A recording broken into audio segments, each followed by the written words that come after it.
Så er det den 19. marts. Ja, Ved du, hvad det er for en dag i dag? ja, det ved jeg faktisk godt. Ja.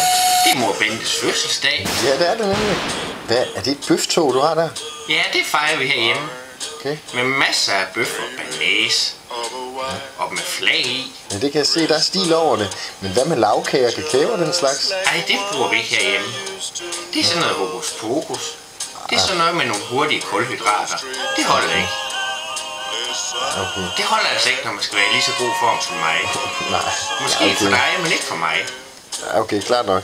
Men ved du, hvor gammel mor Bente bliver? Ja, det ved jeg faktisk godt. Hun bliver 48. 48 sommer. Det er vist lidt lavt skudt, tror jeg. Nej, det er det ikke. Hun holder sig nemlig godt. Ja. Det tror jeg også, Peter Belli, han vil give mig ret i. 48, det passer nemlig rigtig godt. Ja, det kan du selvfølgelig have ret i.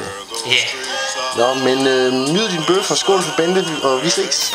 Ja, det håber jeg fandme, det bliver noget, der rykker som en fødselsdag. Det er i hvert fald noget, der rykker herhjemme. Glædelig fødselsdag, mor Bente.